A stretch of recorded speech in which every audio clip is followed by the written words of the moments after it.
You're listening to Tara Lynn's A Geek Saga podcast. This episode features audio from a previously aired live video webcast.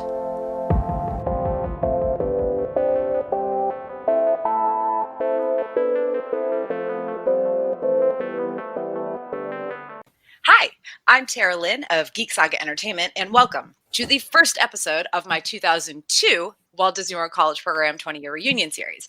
This episode will focus on our pre-college program experiences, checking in for our college program, and our first week or two there. I'm joined by my friend Jonathan, who started his Fall Advantage 2002 college program at about the same time as I arrived for my summer one that year. So Jonathan, why don't you introduce yourself real quick? If you have public social media, tell us where to find you. If not, no big deal. And don't say anything about your college program because we'll get into that in a minute. Right. So, hi, Jonathan. I don't really have public social medias, so You're not alone in that. Okay. Honestly, we're kind of at that age where it's always a toss-up. Like, obviously, a lot of my friends from conventions and stuff have it for cosplay or their podcast or whatever. But outside of that, most people are like, nah, don't find me. So, okay, well, as I already mentioned, I'm Tara. You can find me on Facebook, Instagram, TikTok, and Twitter at A Geek Saga and on the web at geeksaga.com. So let's get into it. First, I want to talk about where we were in our lives when we found out about the Walt Disney World College Program, which is a little bit different for me. So I'm actually going to kick, and also because I already discussed a lot of this in my 2001 reunion series, which you can find on my YouTube channel and also on my website and I believe Spotify as a podcast. So I'm going to kick my thing off rather than telling people how I found out about the college program, because I've already done that quite a bit. I'm just going to read something that I wrote after returning from my 2001 college program because it shows the mindset that I was in. And it also really shows why I decided to apply for another college program, even if it was just a summer alumni program. So what I wrote was, when I think back on the college program now, I barely remember details from my many days of work or from the dozens of parties I went to. Instead, I always come back to certain moments, all of those remarkable human encounters that I got to witness and take part in, encounters that taught me more about people and what they are made of than the previous 18 and a half years of my life. I'm glad I understood that it was personally very important for me to stick with the college program despite all that I endured, because otherwise I might not have finished it, and I'm exceedingly proud of myself that I did. Having said all of this, I know that there is some attraction that the college program held and still holds for me that I can't quite explain, not even to myself. It's a sort of irrational pull that I think many of my fellow alumni also feel once in a while, and it prompts us to do something that normal people would consider crazy, wanting to do the college program again. So I'll get into, my story of how I ended up back on the college program in a minute. But first, since this is your first time on this series, I want you to share your experiences with or thoughts you might have had when you found out about the college program, when you were searching for information about it, like your application process, like anything you can think of. And then all the things. Yeah. And then based on what you say, I'm sure I'll have some additional like leading questions to ask you. So what about you? So it's funny you mentioned that it's about the people thing. That was the best part about the program. During it, after it, etc. You can spend all the time you want in an amusement park, but it's the people that make the difference. So, that was easily the best part, is all the people I met afterwards too, obviously. And yeah, that made the world a difference, rather than anything else. But how I found out about the program. So back on our family's trip, November 1999. So way back in the days, we were at Downtown Disney, back when it was called Downtown Disney. And we were waiting for our boat back to Port Orleans French Quarter, Riverside, which was, I think, still called Dixie Landings at the time. Yikes. And so one of the cast members at the boats, he had a name tag that instead of his hometown, it was his college. And that's different. Let me ask him. And so I asked him, and he goes, yeah, well, I'm part of this Disney college program thing. And oh, wow, that sounds really cool. Yeah, we all have, our housing, and, we all hang out together, and it's, a lot of fun. You do a semester of it. Oh, cool. Well, here comes the boat. So deuces. And, it just sparked that little spark in your brain. And it was when we got home, immediately started, Yahoo searching and web crawler searching it, and just basically trying to find out as much information about it as possible, which was very limited at the time because it's 1999, so the internet isn't as big of a thing as it is today. And Disney didn't have their act together on their official website, so all you could find out was through unofficial sites, which actually made it more appealing to me because they told the real story. They, said, yeah, it's a huge party. You get to hang out with a bunch of people. There's, a ton of, very sociable people, and, it's the best freaking time. It's like, that's right up my alley. That sounds great. So then I went into RIT. It always kind of like stuck in the back of my head of, that would be just the coolest thing. But then I went into RIT, and, that's a very rigid kind of like, 5-year structure at that school, because of the co-ops and because of all the other stuff that, goes on there. Didn't really think it was in the cards for me, but I'd still look from time to time. And then I would say unexpectedly, I got a lot of time during spring break. It wasn't really planned to be that way, but that's the way life hands you cards. And sometimes it hands you those cards for the right reasons. So kind of bummed about, plans falling through. I went on, what would have been better than this is Disney. So I went on and found the official Disney College Program website and found out that they were going to be doing a presentation at MCC, which was the community college right down the road. I think like 2 days from when I looked on the website. It's like, holy crap. Okay, this has to be some sort of thing. I want to go. So went, saw the presentation, had a great time. Dad gave me the okay, filled out the application that day, had the interview. I think it was like either that day or the next day with the traveling person that went with the recruiter, who was, I think he said he was at one of the All-Star sports, like one of the custodial managers or hospitality managers at All-Stars. But did the interview, rocked it. And thought, hey, if this works, this is great. If not, it's, extremely limited to get in. And then week or two later, I got my Disney letter, and, by myself in the middle of the afternoon, and I knew I had to commit. This isn't even in the list of questions I usually ask, but just out of curiosity, because I don't remember, what year were you in college when you applied? I applied in 2002. So spring, March 2002. So were you sophomore or freshman? I was a freshman. Okay. Yeah. I mean, I was a freshman too, and I applied. I was just trying. I was like, I don't remember how old you are. So we don't need to talk about that. We're already aging ourselves. I'm obviously well aged at this point.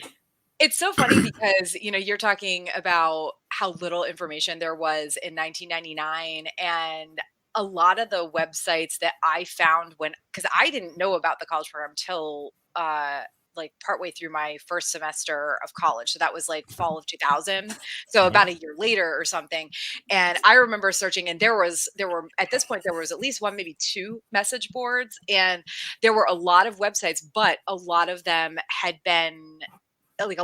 were from the past, like 6 months to a year. So there wasn't the extreme amount of information that there was, by the time you and I had both done this college program, but there was definitely more for me when I was searching in late 2000 than there was in 99 for you. Mm-hmm. So that's really funny. It's actually really cool that you caught that. 'Cause I mean, I went there with my family in like summer 98, I believe. So I guess I was young enough then where I didn't even have like proper internet access at my house, I think, at the time, but because we lived in the country. But yeah, I didn't. That's not something I would have noticed. So it's really neat that's how that early on in the game, like that's how you found out about it, because I just saw a poster. It's all about the details. And really, RIT didn't have a campus rep presence for Disney until I finished my program. And then me and Natasha were the first two RIT reps, and Sarah too. Cool. But so there was no presence, no nothing. I mean, there was, some campus reps at MCC, but I don't go to MCC. I don't go around there. So I didn't know, that way. It was only by that, I would say just randomly going on and looking at the schedule that I was able to see that was coming close to my town. Yeah, yeah. And like you said, their website was not the best back then. These are just kind of questions I'm curious about because I like to see how different people's presentation and interview experiences were with me. I know you said you went to the presentation one day and you went back for the interview the next day. Did you have a one-on-one interview or did you have to do a group one? I did a one-on-one interview. I did group interviews both times. And I don't know, I guess like were there a lot of people at your presentation? Maybe that's There why. was a decent amount of recent people. Yeah, they said they recruited pretty heavily from MCC. So Gotcha. it was a decent sized auditorium, and obviously not BYU sized. They got packed houses for those, but it was it was pretty decent. I mean, bigger than most of my classes at RIT. So, but you said you still had a one-on-one interview. I believe so. That's Yes. good. Yeah, I know it's hard to remember. I had to really like dig back through my personal archives. Yes, I have those. As a writer, I have recorded a lot of things that probably shouldn't have been recorded at some points, but I definitely like I know I had group interviews for both of mine. But both of my presentations were pretty packed as well. And I also had to travel both times. Like one time, I think the first time it was about 30 minutes and the second time it was like 45. So I was like, this is not easy for me to get back here. So it could have also been that I did it that day, like right after the presentation. Yeah, it could have also been that if you couldn't make it the next day, you could interview that night. And yeah, I don't remember. So you were Fall Advantage, and Yep. I mean, obviously, I kind of already said this my last series toward the end. I think that I chose summer because I'd already taken a semester off school for the fall 2001 program, and I wanted to go back. And that was I believe that was also even the last summer they hadn't had a summer only program at all in 2001, I believe. And then they brought it back for alumni only in 2002. They might have had it in 2003, but I don't know that they did. They had a summer alumni program in 2006, and I'm still kicking myself to this day for not doing it because I was literally presenting, in spring and didn't really have a co-op lined up for summertime. And I could have very easily said, oh, there's one more application, me. Yeah. And, probably, would have gotten pretty good attraction for summertime. It was weird how they kept bringing it back and then getting rid of it. And then because prior to 2001, they had a summer only program, but it was even more difficult to get into because that's the one everybody wanted to do. Mm-hmm. So they got rid of it because they were like, well, we're training these people and they're leaving in 2 months, which I get.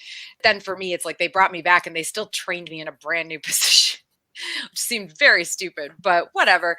That's a story I've already told and don't want to get into again. But if anybody is listening and wants to hear my story about applying for the summer 2002 program and the frustrations and nonsense that it involved and how I ended up not only in a completely different park but also job, listen to episode 6 of my 2001 reunion series.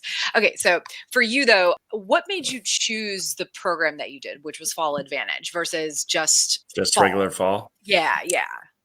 The way I saw it was that why have 5 months when you could have 7? I didn't have, aside from family and the job at Old Navy, I didn't have as much keeping me home, if you will. So I didn't have, a ton of friends coming home from, wherever other people were going to school. I didn't have a ton of friends at the time. It was kind of not a loner, but you know what I mean. So the incentive to stay home for summer was not there for me. So I wanted to go to Disney. I wanted to get this started. I wanted to get the party started. More importantly, I was looking forward to that. Coming from a technical school, there's, it's dull, very serious. Only serious business at RIT and serious engineering, and not a lot of fun. And I wanted to have fun, and so I made it so. Yeah, there's always been a part of me that regretted not doing Fall Advantage in Sure. 2001. But I mean, like my reasoning for it was kind of different. It was the opposite of yours, right? Like I had a lot of younger friends. I applied the spring of my freshman year as well. So for me, it was like, but I still had friends who were in high school, like seniors in high school, because my high school was so small. So like you weren't just friends with people in your class. You were friends with people 1, 2, sometimes even 3 classes below you.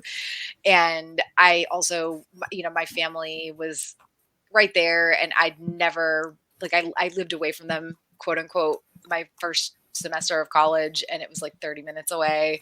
And even my friends who had graduated high school, most of them hadn't left. Actually, I think almost none of them had, maybe none of them at all. So weirdly enough. Yeah. But so yeah, there was a lot that was like keeping me there. I won't say it was necessarily the best reasoning for not doing Fall Advantage, but I also, as much as there's parts of me that wish I had done Fall Advantage my first time around, I also wouldn't have met, like I wouldn't have had the roommate that I did and whatnot. So I also know that there's kind of like, there's things that would have been different. So I now looking back, it's like, okay, I wouldn't have actually changed it. But at the time, oh God, I wish I had. I hadn't been so attached to my family or my friends in Podunk, Connecticut. So how long did it take for you to get your offer letter after you interviewed? And then after you got your offer letter, how soon did you accept the offer? Because I know you talked to your dad, but I legitimately have my offer letter downstairs. But by the time I find it, it'll be 20 minutes from a couple weeks maybe. So I did just find it right before my Disney trips. So there's that. But we'll say, a week or two. So a couple weeks. It wasn't spring break anymore. It was back to, the grind. But I did get it. I was super excited. I had already talked to my dad about, committing to it, and he's like, yeah, if that's what you want to do, like, it seems safe, you're not going to get murdered. It looks really exciting. It's Disney, so we'll try to come down too. And it's like, all right, cool, let's do it. And then I talked to my advisors as well before accepting, and they kind of went through the same thing, like that this sounds really cool, and the main reason we're going to sign this, and I'm always going to remember this after kind of having the conversation with my advisor. He's like, yeah, you can get 4 credits of independent study for taking a communications class, and that'll count towards like interventional concentration or minor in that, and then we'll give you like a credit if you take another class. So I would have to sign up for 2 of the classes, which okay, fine, it's part of the holy trifecta of Disney college program back in the days. And he's like, but the main reason I say you should do this is because you don't want to regret not doing it. I don't want you to be the person that 20 years from now looks back on this and says, I regret not being able to do it. And that moment said that. Yep. And at that moment, he signed it and then handed me, he's like, yep, go for it. And nice. He honestly, I had some pretty great advisors in my early years at the RIT. So there were some really good people. There were some really not so good people, but I will tell you about, any college, not just RIT. Mm-hmm. But yeah, he was one of the good ones. But he's like, yeah, you got to do this. Like, you don't want to live your life in regret. It may kind of screw up your schedule a little bit, and you'll have to work around that. And I did, delayed my graduation by a quarter, but I don't regret it at all. Like, yeah, I mean, that's really nice for my part, like parents wise. And I talked about this in my last series, but my first one, my mom went with me to the presentation because she was like, I want to see what this is about, right? My dad too. And my dad, like he knew obviously that I went to the presentation because my mom went with me, but when the letter came, he was kind of like I had to basically, he was like, are you sure? I don't think you should do this. And he was very not totally anti it, like not telling me I can't, but definitely like not into it. And my advisor at college was like, well, this is going to mess up everything for you. I mean, but I also already knew that I was not going back to that school for. Like, probably. There was very little chance that I was going to go back to that school after I came back. I had already been kind of looking at transferring, even if I didn't do the college program for my sophomore year. So, in the end, it was kind of whatever. And then when the 2002 one, I didn't even tell my parents I was going to the presentation. I was like, I don't really care. Like I'm 19 now, and I'm an I'm a adult. grown ass lady. I can do what I want.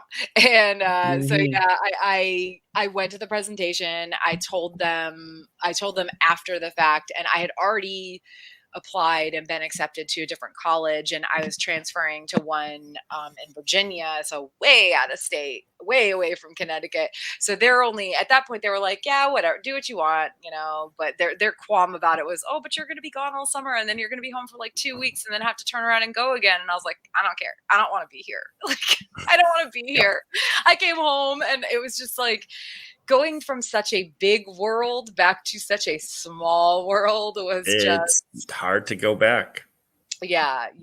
And we'll get into that later in the series for sure. But okay, now let's talk about how we got down to Disney, because this was very different for me the second time than it was the first time. My first time, my parents were like, you can't drive all the way from Connecticut to Orlando. So I flew with my family, and my grandparents drove my car down for me. But then I drove home from the college program with a friend my friend flew down from Connecticut. My parents paid for God, back then, $200 at most. I think it was less than that, plane ticket, so that she could drive home with me. And then this time it was the same thing. It was actually the same friend who drove home with me. She drove down with me from Connecticut. And then, my parents paid the extremely cheap, my God, plane tickets back then. But I drove from Connecticut all the way to Savannah, which was, I don't know, 16 hours or something, 15 hours. And then we also stopped in Daytona for a day because I wanted to go to the beach.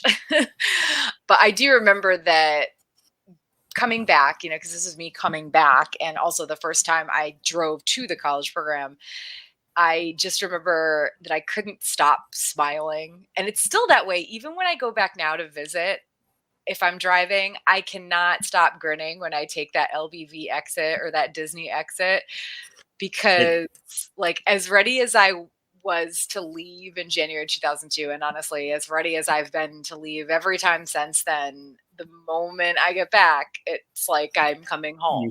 You see those landmarks, and you just know that you're home. Like, yeah. what's weird is, for me, there's a random school that is between between MCO and Walt Disney World. And whenever you take that toll road, you always pass this like school. And I know that school from like our first trip in 96 when we drove the rental car by it. And then I saw it again in 99, and I saw it on the Mears bus in 2002. And it's just like, I know this every single time. And it's just like, that's my landmark that I'm here. I know it's flew. Yeah. So I flew. I used this mechanical invention called an airplane. And but that means you didn't have a car when you were there. Whirly bird. Correct. And I do not regret that, because there are definitely some horror stories from my cousin who did the program in 2004 about just not being able to make ends meet with, gas and insurance and cell phone bills and all that jazz. But that's besides the point. But yeah, I got down. It was, I'd like to say, God, it was AirTran. It was on May 22nd, 2002.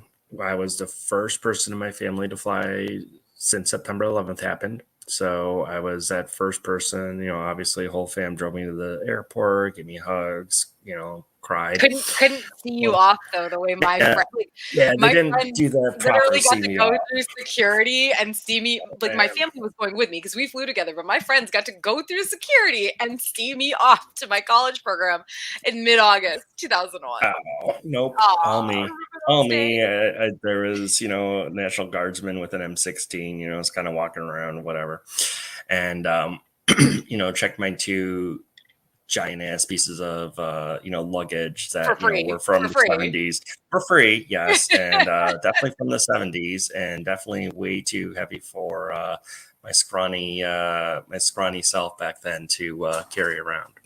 But anyways, so get to the airport, get on the plane. This is the end of May, but it's also Rochester, so they have to de-ice the plane before we take off.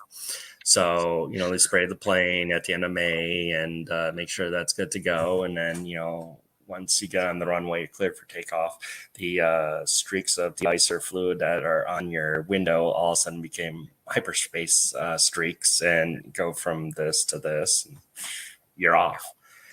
You're gone. You're out of state.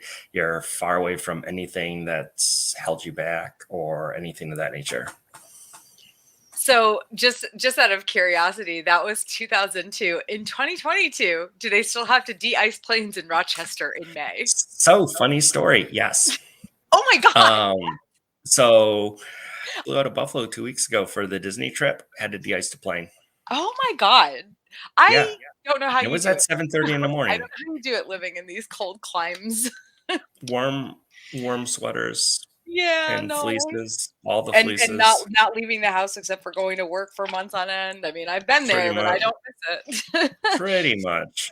So I actually, I guess as long as we have been friends, and this is kind of a almost besides the point story, but it probably needs to be told. Jonathan and I were on the program at the same time, at least for the summer of 2002, but we didn't actually meet in person until summer 2004. It was 2003. It was 2003. I thought it was 2004, but okay. So whatever. It was definitely after the fact, right? Yeah. Because we met online. On through message the boards. Disney unofficial Disney boards. Yeah. And I was like, this guy's cool. I like him. He's nice. So you came down for a visit or something when I was back there working seasonally or whatever. Yeah. And I came down for a visit. I stayed with one of my lady friends from the program, and I think she was working that day, so she couldn't pick me up from the airport. So I'm like, kind of in this situation, I can either stay at the airport for hours on end, or someone want to help me out. I have campus drive so I can get into the parks, yada, yada, yada. You don't have to main gate me. And Tara was like, yo, this guy's cool, which, okay. Well, we've been talking online for a long ass time, and you were clearly a very trustworthy cool, trustworthy person, right? I still don't know about nerds. But yeah, I mean, nowadays I don't know how often things like that happen, but yeah, I definitely went and picked you up from the airport. This strange in your blue truck, your electric blue truck. That's stupid. Okay, so it was definitely 2004 then, because I did not have that in 2000. Okay. But yeah, that it must have been summer 2004, and so that's the funny story of we were on the college program at the same time. But I also didn't realize after all these years, and maybe I did earlier on, when we were first talking online and stuff, that you must have checked in on May 22nd. May 22nd, 2002. Yeah, so I did as well. So we checked in on the same damn day and still didn't meet until online after the fact, or in person 2 years later. I almost guarantee that you've loaded me at Pirates before, or I've seen you on Pirates, because I still went on the damn thing all the time. But I didn't work there that summer, which I'll get into in a minute. I did a couple. I picked up shifts. Yeah, I picked up shifts at Pirates. I think I picked up 2 shifts at Pirates, but they were very hard to come by because Pirates is a really great ride to work at. So I did pick up quite a few parade shifts at the Magic Kingdom, and also ATT, which was Aladdin Tiki Tree. So I worked Aladdin a couple times, but I worked the entrance to Tiki a lot because or not Tiki, I'm sorry, the Swiss Women Robinson Treehouse. The treehouse. For that. Yeah. Maybe passed you by. And did you, so you checked on May 22nd, so you were at Vista then? Yes, ma'am. Okay. And I thought you were, but I was like, shoot, maybe I don't remember. No, Vista Way for Life. Do you remember what apartment you were in? 2410. So we were on the 3rd floor of building 24. You could see the clubhouse from our window. You also did not have any neighbors above you, which was really nice. kind of on the western part of Vista, like northwestern part of Vista, but still stupid close to the clubhouse. Sometimes they had to run to get to the bus, but that's because he slept in. I met, I would say, two of my roommates on the bus ride there. So, I met my roommate on the bus. Like, it's basically you get off the bus, or you get off the plane, with your dreams in a cardigan, and you go down to the mirror's desk. And I'm pretty sure I made a reservation ahead of time. I don't exactly recall whether or not you paid ahead of time for the mirror's bus or you paid there. I don't know. But you go to the mirrors bus, you're like, yep, going to Vista Way. Like, all right, just join the line of, losers over there. So you just get on this bus and a bunch of people are on there. So I try to sit next to people and start to make conversations because, hey, this is, kind of what you're here for, is to make friends. So I start talking with them and, we wait a bit more for some more people. And, one of the guys was pretty cool. I'm like, all right, you should be my roommate. All right, cool, let's do it. So we get off the bus, we take a picture of like all 6 or 7 of us that rode the mirrors bus, because we're really cool people like that. Yeah, it was me, Mike, and Gus. Yeah. So he was on the bus too. Yeah, and then one of the other girls that was on the bus with us, she ended up being like, basically our 7th roommate, like our sister roommate, because she had a huge crush on Mike, but that's besides the point. Anyways, so then we just, wait in line for a while. You find out how your destiny is going to be gone, whether, what room you get in, your keys, you sign all the forms, you do all the, whatevers. And then, you take all your stuff to your apartment. And then I realized really quick that I can't get my bags up because, hey, it's 3 stories up. And as I said, I'm a wimp. Well, I was a wimp and, couldn't, lift a freaking 50-pound, suitcase back then because, technical school. Hey. And so we eventually got that up. And then, just throughout the day, more roommates came in and,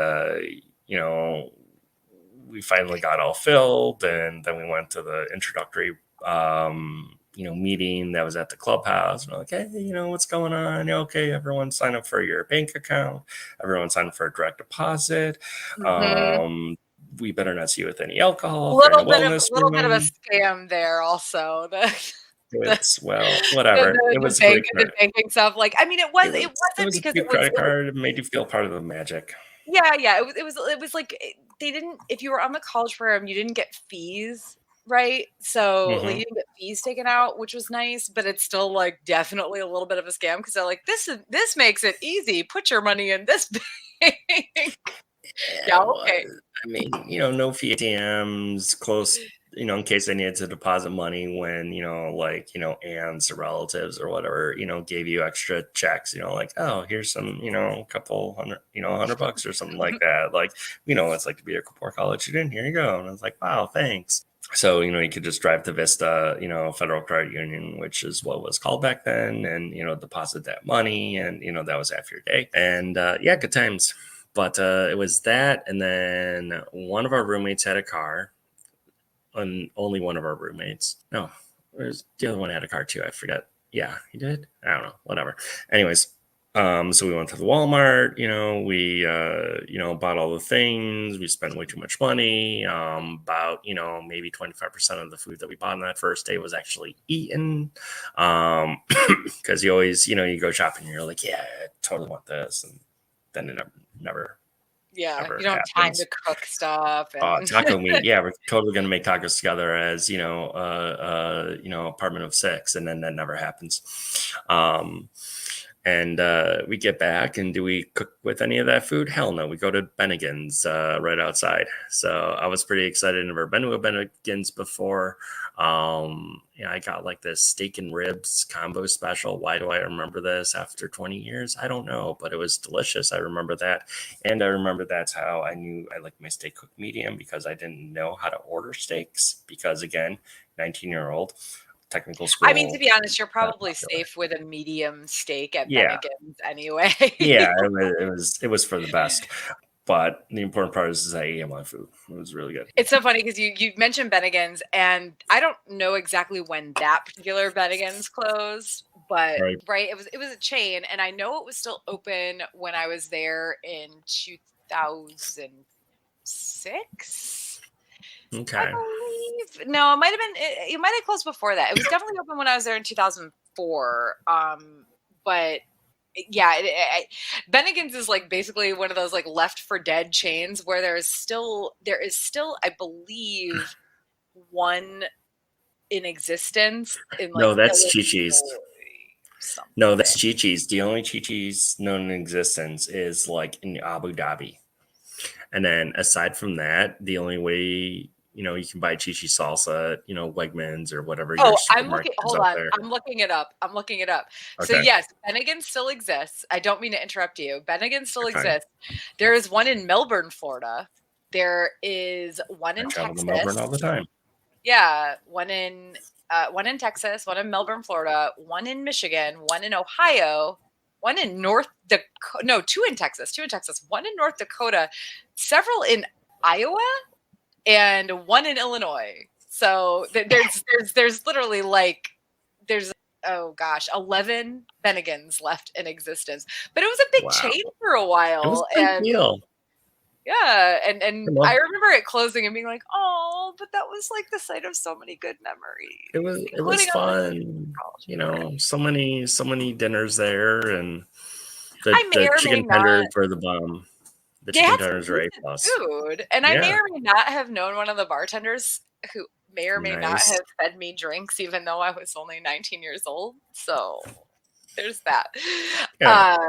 So you were in building 24. I was in building 12. I'm 99% sure I was in 1207. No, I know I was in 1207, which I'd had a 2-bedroom apartment my first college program. So I chose a 3-bedroom because I was like, more people, I'll meet more people. That did not turn out to be the case because my roommates were not like my immediate roommate was great. She was super, super sweet, but like we had like next to nothing in common. And not even breakfast at Tiffany's. Yeah. Very nice person, great roommate. Like we were both the sort of like quiet, not bothering each other. And we also were the first people in the apartment. So we got the front bedroom with the private bathroom. Nice. But yeah, I had one of my roommates was a friend of Mickey. Also very nice girl, but she worked her hours were so crazy, like so early every morning and everything. And because I think she was a friend of Mickey at some breakfast places. And my other 3 roommates were from Puerto Rico, and there were just a lot of cultural issues there. There was a lot of bringing their boyfriends over, and the air conditioning thing was a problem. At one point we had to actually put a Post-it note on the thermometer. Yeah, like we had to put a Post-it note saying, you cannot turn the air conditioning down to 50 degrees. I literally had to go buy an extra comforter for my bed. Wow. Because they would turn it down so low. And they also had an issue with like leaving pots of food on the stove for like days at a time. Ew. Yeah, I don't want to get into the cultural differences there and why that was an issue, but it was. And yeah, I ended up not really spending much time in that apartment ever. I basically only slept there when I had no other choice. I spent a lot of my time in building 28, in fact, which I think might have been near where your building was, because building 28 was by the Little Vista pool, like off. It was like right when you come in the Vista entrance, it was like that set of buildings kind of right off to the right side where there was a pool right there.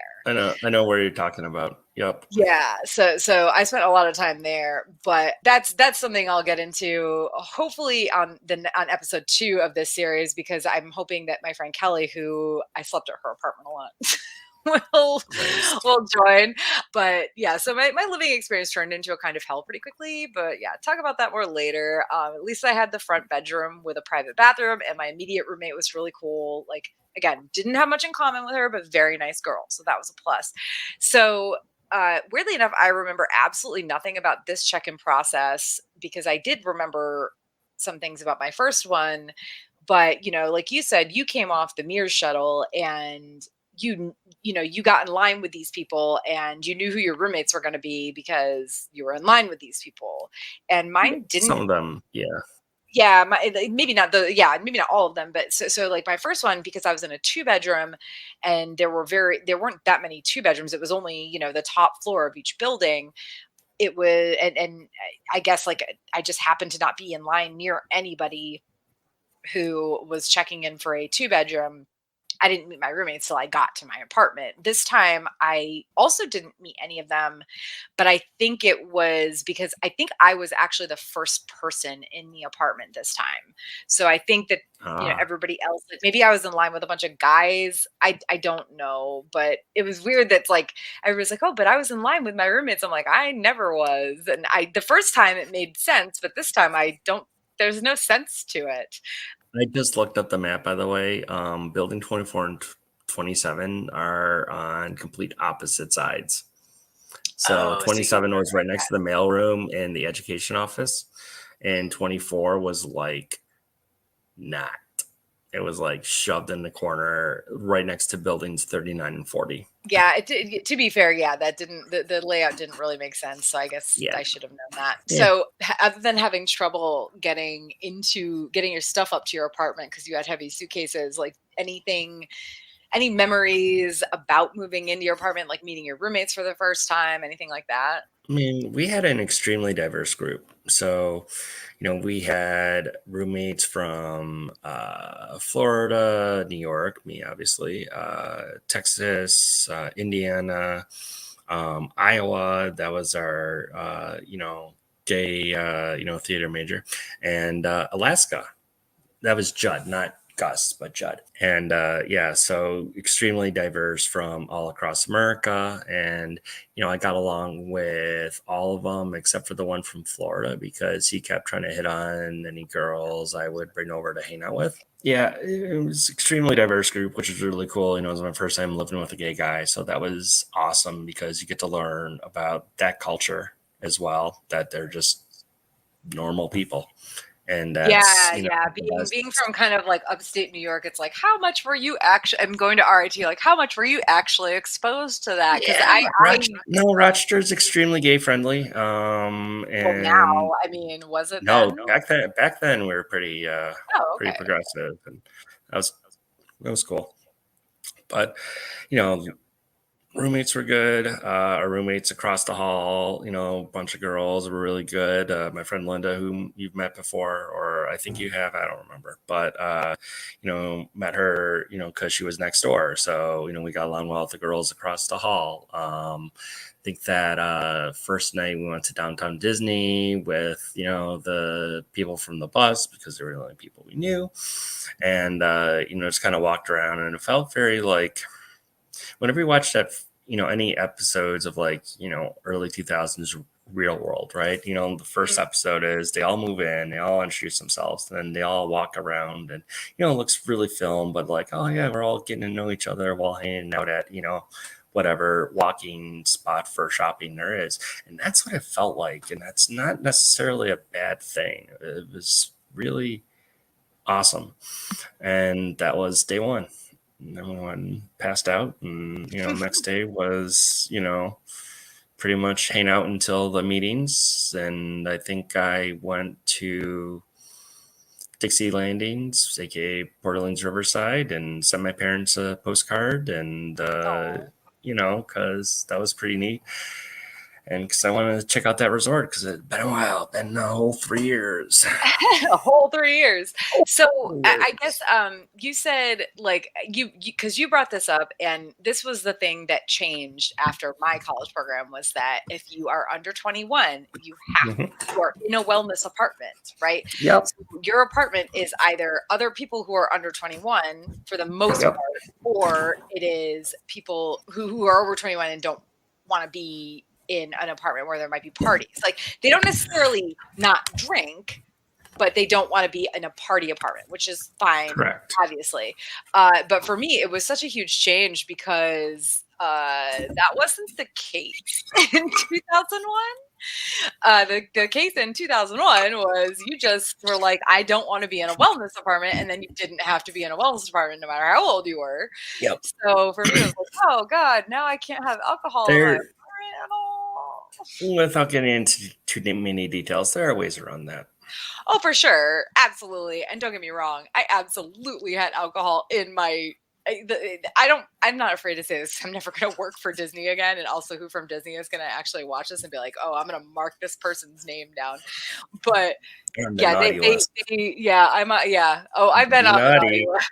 Trust me, after my last webcast series about my 2001 program, I would definitely be on the naughty list if anybody watched that anyway. So I definitely had alcohol in my apartment, and we also had alcohol in other apartments I was visiting that were like wellness apartments. But it was such a difference for like, checking in and just automatically being shoved into this like, technically sorry you can't party, realm. And I'm like, the fuck? I ain't obeying these rules. Like, not after my 2001 program.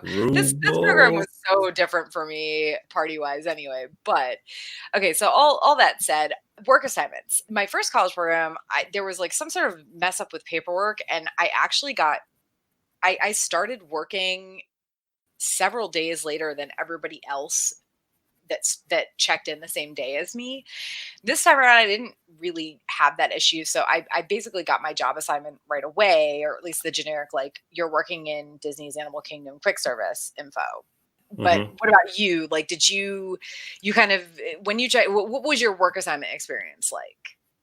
So pretty straightforward. So, the second day they go through, okay, here's what your role's going to be, here's what you're going to be doing.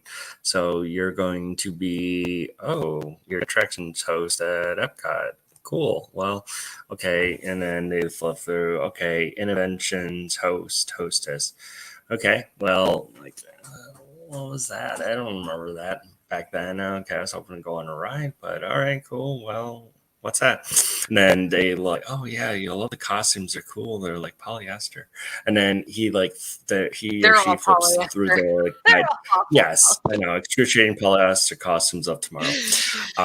They flip through the guidebook, and he's like, oh, here's what your costume looks like. Oh, cool. There's a vest. Like, all right, this'll work, I guess.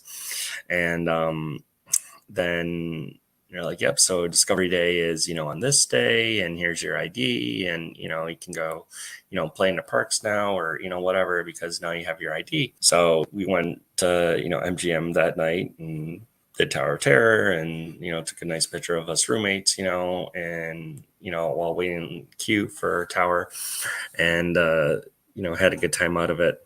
Then there was Discovery Day, which is the Epcot's orientation. The only one I haven't been through, so I'm jealous. Oh man, you missed out. What a shit show. I mean, we were all doing like lines of margaritas, and it didn't matter what age you were.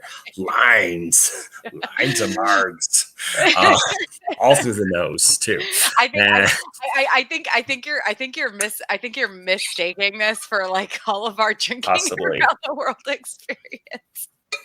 It all kind of blurs together, but they go through the history of the park, and they walk you through where a bunch of stuff's supposed to be, and then they gather and this isn't there anymore, but it was called like Inventors Plaza, and it was closer to like the land, but there's a spot where was a bunch of like inventors' names and what they invented on the ground, and it's like a walk of fame but for inventors. So there's like Farnsworth the television, or Edison for the light bulb, which isn't a true statement, but okay.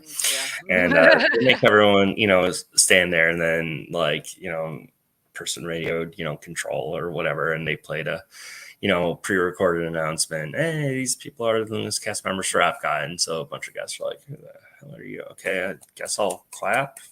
And so we were all kind of like, standing there in our, nice formalist business casual clothes. And then they took a picture of all of us in front of Spaceship Earth and said they'd email it to us. And I don't think they ever did. So That's yeah, sad. I know it's unfortunate, but what I you gonna do? So yeah, I obviously I haven't been to Discovery Day. I went through Once Upon a Time Is Now, which is the Magic Kingdom one for my first college program. I went through, oh my gosh, something On show. with the show. On with the show. Thank you Why do I know that? for Hollywood Studios, aka we know it as MGM, Yep. in 2006 when I was a manager there. But for this particular program, being assigned to Animal Kingdom, it was a weird, like, how did I get this like good ass joint? Because like being assigned to Animal Kingdom, especially as a college program student, you don't have to work the opening like breakfast shifts if your restaurant even has breakfast, which I don't think Pizza Fari at the time did. They might now, but I'm pretty sure they didn't have breakfast, so they didn't even open till 10 or 11 a.m. So I Nice. never had to work super early in the morning. And I did have to do like some early training, opening training when you if you're opening Pizza Fari, I think you have to get there at like 7 or 8 or whatever. That's whatever. Like I never had to actually work an opening shift, I don't think. Or if I did, it was like very, very few of them. But that's something I have to like look back through my archives and see if I ever whined about having to work an opening shift.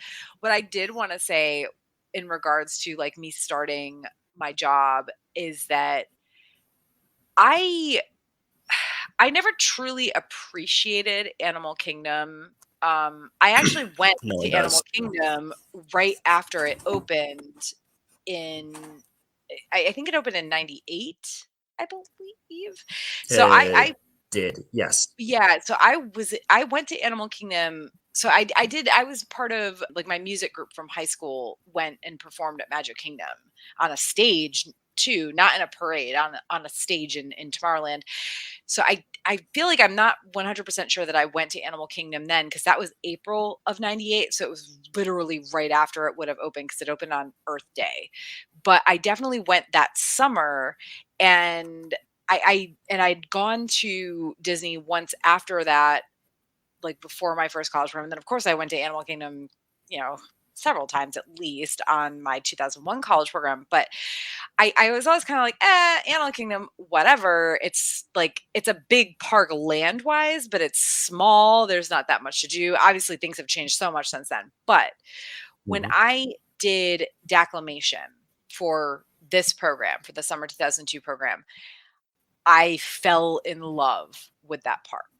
Like declamation just the information it gives you, the reasoning it gives you behind why Animal Kingdom exists and what they're trying to do and everything was and I don't remember all of the details. Obviously, it's been 20 freaking years.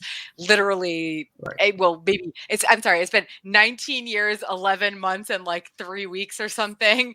But Don't age me I too much. but I definitely just remember being like, "Holy shit, I did not appreciate this park enough." Like ever.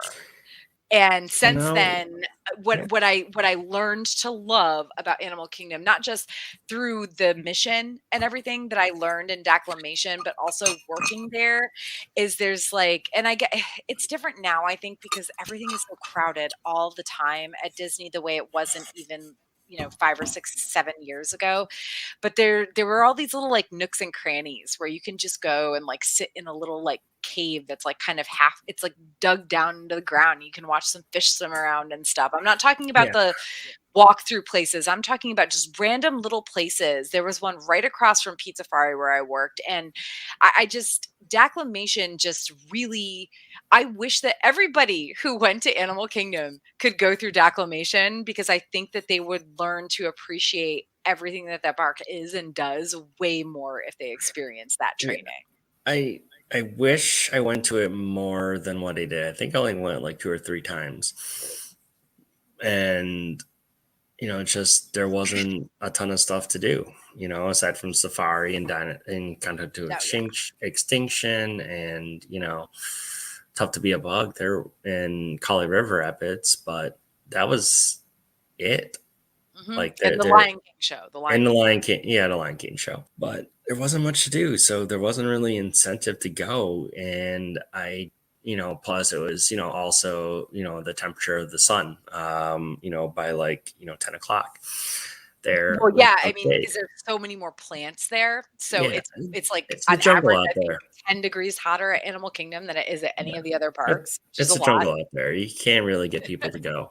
And I went one time on, I don't know if it was a date or not a date. I don't remember, but someone wanted to go to Animal Kingdom. She wanted to go with me. So we went. And then, I mean, it didn't go south. It's just we didn't have enough to talk about, kind of Mm, deal. So we did the Animal what a Kingdom bad thing, taste and in your she mouth. actually did. She actually did know of a really good place in Asia for lunch. That was like Thai noodles, and it Mm. was A+ that I would have never known had it not been for rain. So thanks, Rain.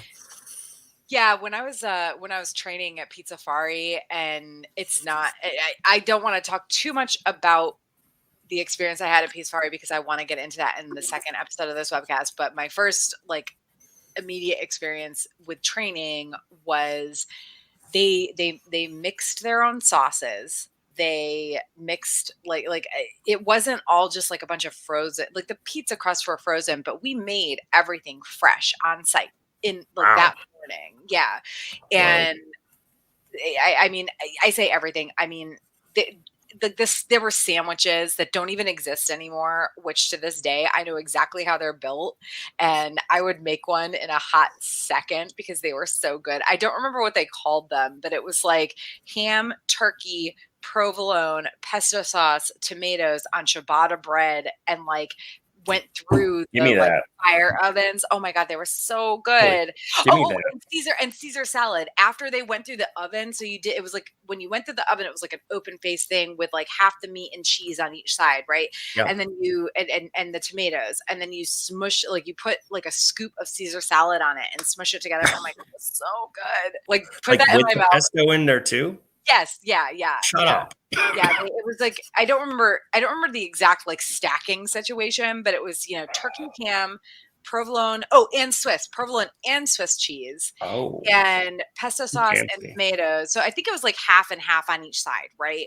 And then minus the pesto was like on one side and the tomatoes were on the other, whatever. But then after it came through the ovens, you put a bunch of Caesar salad, just the obviously just the lettuce and dressing on it, and Mhm. it was, oh my god. And they also like the red sauce that they put on their pizzas and that they used for the dipping sauce for their breadsticks, which were also amazing, was it was like the red sauce came plain and then we added stuff to it. So I remember going through training, and I actually spent most of my time working there in the kitchen, which was amazing. But yeah, I'll get into that in later Now I episodes. want to know what you put in the sauce. I don't remember, but they don't do that anymore. Like I've been back to Pizza Fari since, and it's like, oh, it's so lame now. Like everything is so whatever. Anyway, so I'll get into that in later iterations of this podcast. But Mhm. at that point, it was like going through that training. Not only did Declamation make me super proud to be working at Animal Kingdom, which was something I never expected. I'm still to this day sad that Epcot, my favorite park, is the only one I haven't gotten to go through like Discovery Day and everything. Cheers.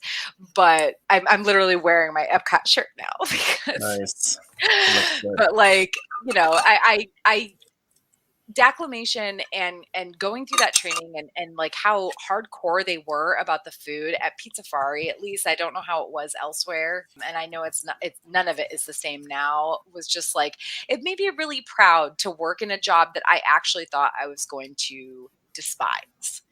So on that note, so your training experiences So yeah. other than Discovery Day, when you yeah. went So to Interventions, etc. yep. So at the end of Discovery Day, they basically like, it's like a half day thing. And then they put everyone back into a conference room, and your trainer basically comes in and calls people's names, and those are the people that you're going to work with. So one person will come in and they're wearing this costume or that costume or whatever. Okay, so and so and so and so. And then Interventions is like one of the last ones. Finally, okay, Jonathan and Michelle. Yay, we won. And so we follow this guy, we just, this is Disney. This is implicit trust for everything. So you immediately just, walk up and, follow the strange adult, to, wherever you need to go. So, he's showing us some cool stuff. He's like, oh yeah, there's the, tornado shelter in case of a tornado. You go down, that door and, it immediately goes downstairs. So escort guests down there. Okay, well, I'm going to write that down just in case of tornado. And he basically kind of started doing some of the training like that very day. I think we went and got lunch, like all three of us, and then did the actual, some of the training stuff that day. And then me and the other person that started at the same time, Michelle, we went upstairs into the offices because backstage at Interventions East was a bunch of offices. So Interventions East, rest in peace, it's now called Connections Cafe, where, Electric Umbrella also used to stand, RIP, Electric Umbrella. So upstairs was a bunch of offices and, cool stuff like that. And, we went in a conference room and they basically gave us scripts and said, okay, read your script. You have like 20 minutes to study a script and then, we'll have you do it. So you kind of read the script and, kind of go on it from there. And, they wanted to see how much you're looking down at the, page or not looking down at the page or whatever. So they had one, presenter role and one host role. So I was not good enough to get the presenter role. The other person did that and it ended up being Ultimate Home Theater on the West Side. So the host position is at Motorola. It's on the East Side. And so, okay, we'll put you with your trainers for that. And luckily it was the same guy. So that part worked out pretty well. And so he kind of, trained me up on Motorola with two full-timers that were actual like non-CP people that, transferred to Interventions. So I kind of trained with them, all three of them at the same time for not just Interventions where, you train for the larger Interventions area. And then you get your Interventions patch, which you can wear, on your costume, name tags on the left, your patch was on the right side of your vest. You get and then as patch? No. Asterisk. But as you train for different venues within Interventions, you get the patches for those. So when you work at that venue, you wear that patch. So I could be, for example, at Motorola and I'm wearing a Motorola patch, and then they might need some people over at, the iZone, the internet zone, because the internet was a thing back then. And then you would, take off that, Motorola patch, you put on the internet zone patch, and boom, now you're a cast member at the internet zone, or, narrating Toontown, or, whatever you need to do. But I was exclusively at Motorola at the Communications Dreamform presented by Motorola. And which, I would say I was disappointed I didn't get the presenter role because I had done the Ultimate Home Theater back in 99 as a guest. So that's what I remembered about Interventions was UHT, and I didn't get it. It was kind of like, oh man, did I make a wrong decision about coming down here? Things like that. And actually working at Motorola ended up being more oriented towards my actual career as it was. So, amazing how fate kind of works out like that. And it ended up being like a great role because there's 4 positions. You didn't have to learn a script. You just had to make sure that no kids, walk near the A100 audio animatronic and get smacked and possibly have their heads popped off, small things like that. But while you're waiting, try to entice guests to go into the 4-minute vision of the future and talk to them, get to know them, things like that. And then in the post show you get to kind of make sure the guests were having a good time with all the latest Motorola cell phones, including an i95CL, which was a color Nextel phone, which was a revolution at the time. And it also had Java on it, so you could play Snood. So maybe we did that when we were in the theater, which was considered a safety position. So we had to be inside the theater, and maybe we would do that while the show was going on. That's funny. Not in front of guests, of course. It was kind of like towards the back, but but it was back then that was the start of people being addicted to cell phones. Yeah.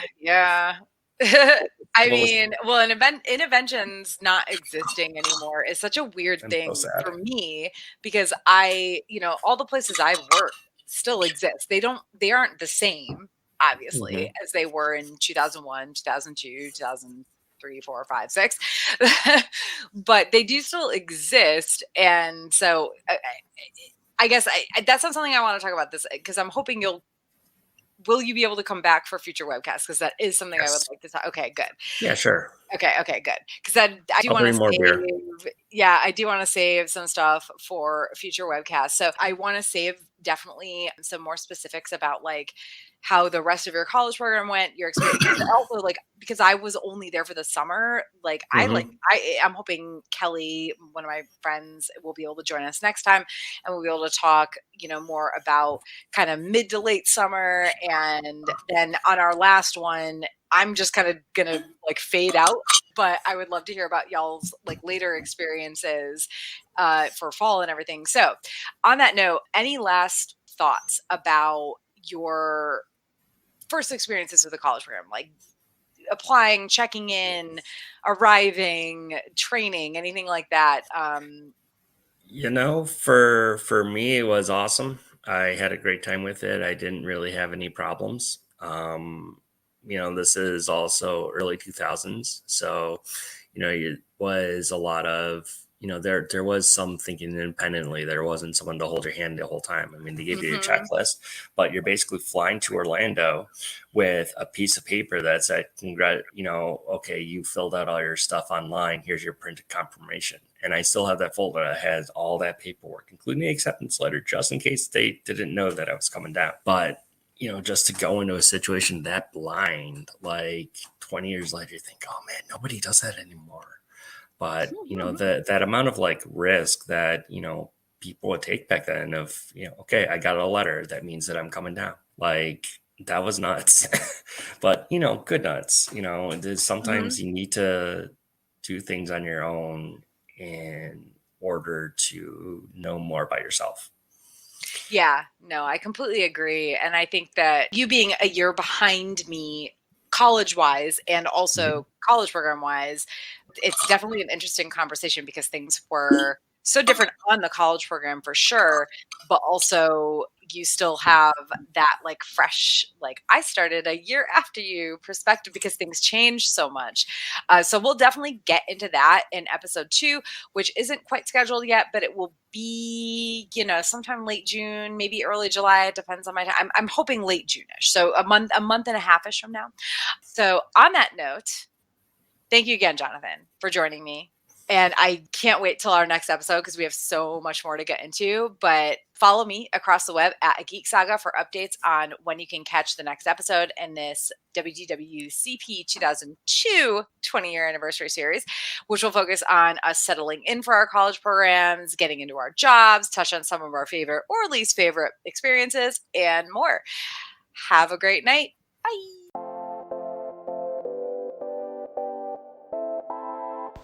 Thank you for listening to the Geek Saga podcast. If you like what you heard, please check out other Geek Saga entertainment endeavors, including the Sagas and Sass webcast and podcast and Ice and Fire Con.